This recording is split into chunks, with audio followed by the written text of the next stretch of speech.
আসসালামু আলাইকুম। আশা করি সবাই ভালো সুস্থ আছো। আলহামদুলিল্লাহ আমরা ভালো আছি। Welcome back to our channel. নতুন ভিডিও নিয়ে তোমাদের সামনে চলে এলাম বন্ধুরা। আমার এই আসমা কিচেনে সবাইকে ওয়েলকাম জানাচ্ছি। আবারও রান্নাটা শুরু করে দিলাম বন্ধুরা। দেখো এখানে অনেকগুলো মাছ দেখতে পাচ্ছ বন্ধুরা, একেবারেই জ্যান্ত জাওলা মাছ এগুলো। কিছু ছোট সাইজের শোল মাছ আছে, আর চ্যাং মাছ, উল্কো মাছ যেটাকে বলে আমাদের এখানে বন্ধুরা। এক কথায় আমি এগুলোকে জাওলা মাছই বলে থাকি। এত এই জাওলা মাছ দিয়ে আমি কিন্তু আজকে নতুন একটা রেসিপি বানাবো, যা আমার চ্যানেলে হয়তো আর নেই। এই প্রথম। বাড়িতে একেবারেই কেউ খেতে চায় না। আমার যদি একটু খেতে ইচ্ছে করে, কিন্তু কেউ খায় না বলে আর আনতে বলা হয় না। তবুও হাজব্যান্ডকে বলেছিলাম একেবারেই কচি দেখে নিয়ে আসবে, জমি থেকে তুলে আনা টাটকা এই কপিটা রান্না বানালে কিন্তু সবচেয়ে বেশি মজা হয়। আর একদিন যদি তুলে এনে রাখা হয় সেটা কিন্তু একেবারেই ভালো লাগে না। এই জন্য যখনই এনেছে তখনই আমি কাটাকুটি করে রান্না বানালাম। আর এর নাম হলো তো ওলকপি, সবাই জানো। আর এই ওলকপিটা কিন্তু এই জাওলা মাছ দিয়ে বেশ জমে যায়। আর সাথে আছে কুমড়ো বড়ি। বেশ সুন্দর করে আমি ওই শোল মাছ আর ওই জাওলা মাছগুলো লাল লাল করে ভেজে নিলাম। নিয়ে এখন আমি কড়াই চাপিয়ে দিলাম। কড়াইতে দিয়ে দিলাম পরিমাণ মতো তেল, দিয়ে দিলাম পেঁয়াজ কুচি। পেঁয়াজটা একটু ভাজা ভাজা হয়ে গেছে। এখন দিয়ে দিচ্ছি সেই কেটে রাখা সুন্দর সুন্দর কচি কচি ওলকপি ও কিছুটা আলু। সবগুলো আমি সুন্দর করে কষাতে থাকবো। দিয়ে দিচ্ছি স্বাদ মতো লবণ। এখন আমি কিছুক্ষণ খুব ভালো করে নাড়াতে থাকবো। আর এই সবজিটা কিন্তু অনেকক্ষণ ধরে একটু কষাতে হয়, কষালে বেশ ভালো লাগে। কিন্তু এত অসম্ভব স্বাদ হয়েছিল সেটা আর বলার নয়। এত ভালো লাগবে আমি ভাবতেই পারিনি। কিন্তু ওই তো জাওলা জ্যান্ত মাছ আছে, এজন্যই এত মজা লেগেছিল। তারপরে আমি দিয়ে দিলাম কাঁচা কাঁচা লঙ্কা, আর দিয়ে দিলাম সেই ছোট্ট সাইজের গুঁড়ো গুঁড়ো লাল লাল চুই লঙ্কা। এই চুই গাছটা তোমাদের আমি একদিন শেয়ার করবো কোনি। আমার আর ও সাইডে গিয়ে দেখানো হয় না। আমার জায়ের গাছের লঙ্কা প্রতিদিন আমি এই লঙ্কা দিয়ে রান্না বানাই। আবার ফুরিয়ে গেছে, আবার দেখি অনেকটাই আজকে দিয়ে গেছে। এমনি তো লাল লাল লঙ্কা আমার ভীষণ প্রিয়। আর এই ছোট ছোট চুই ঝাল আমার খুবই মজা লাগে।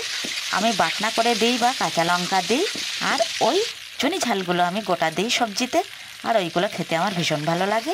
অনেকক্ষণ ধরে কথা বলতে বলতে আমি কষিয়ে নিলাম, একেবারেই ভাজা ভাজা করে কষিয়ে এখন আমি একটু সেদ্ধর জন্য জল দিয়ে দিলাম। এখন আমি ঢাকনা দিয়ে ঢেকে দেবো। আর আগে বন্ধুরা আমার কুমড়ো বড়িগুলো ভেজে নেওয়া হয়নি, সেজন্য এখন আবার কুমড়ো বড়িগুলো ভেজে নিচ্ছি।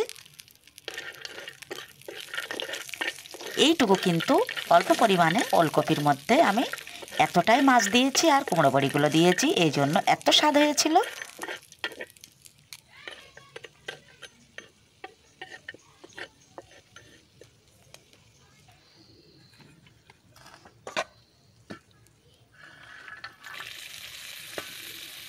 ঝোলটা আমার এখনও ফুটে ওঠেনি বন্ধুরা, তবুও আমি কুমড়ো বড়িগুলো ভেজে দিয়ে দিলাম। আর এখন মাছগুলো সাজিয়ে দেব।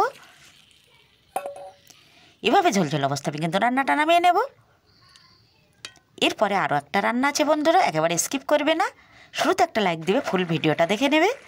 এখন কিন্তু টকবগিয়ে ফুটছে আর সবজিটা আমার একেবারেই রান্না শেষ।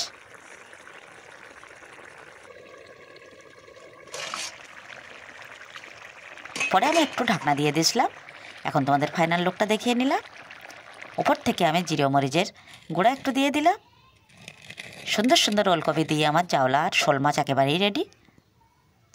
গামাখা ঝোল বানিয়েছি বন্ধুরা। এখন আমি একেবারেই ছোট্ট সাইজের তেলাপিয়াগুলো ঝাল বানাবো। এই ঝালটা খেতে কিন্তু হাজব্যান্ড ভীষণই পছন্দ করো, সবাই মোটামুটি বেশি খায়, আমার এতটা ভালো লাগে না।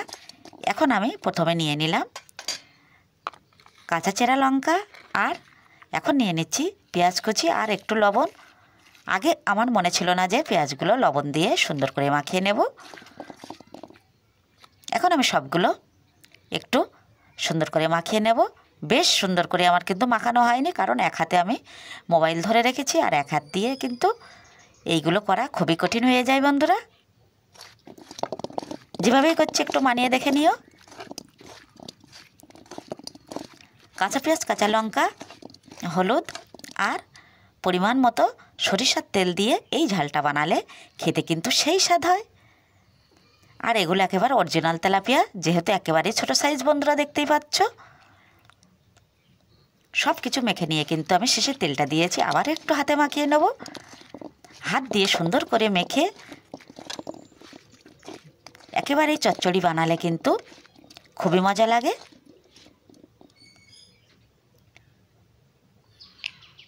এখন দিয়ে দিলাম একটু জিরে মরিচের গুঁড়ো। এখন দিয়ে দেবো পরিমাণ মতো জল।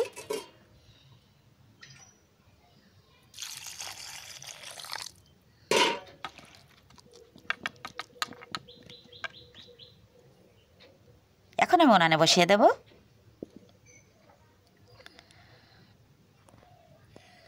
পরপর দুটো রান্না আমি তোমাদের দেখিয়ে দিলাম। কেমন লাগলো বন্ধুরা কমেন্টে অবশ্যই জানাবে। আমার যেসব বন্ধুরা সুন্দর সুন্দর কমেন্ট করে আমার কিন্তু ভীষণই ভালো লাগে। আর এই জন্য আমি রোজ রোজ কোনো না কোনো ভিডিও নিয়ে তোমাদের সামনে চলে আসি। আবারও দেখাচ্ছি নতুন কোনো ভিডিওর সাথে। ততক্ষণে সবাই ভালো সুস্থ থেকো। ওলকপি আলু কুমড়ো বড়ি দিয়ে সুন্দর একটা চচ্চড়ি দেখলাম, আর এই অরিজিনাল ছোট্ট তেলাপিয়া মাছের ঝালটাও আমি তোমাদের সঙ্গে শেয়ার করলাম। আবার আসবো নতুন কোনো ভিডিও নিয়ে। ততক্ষণে আমার সকল বন্ধুরা ভীষণ ভালো সুস্থ থেকো। আল্লাহ হাফেজ।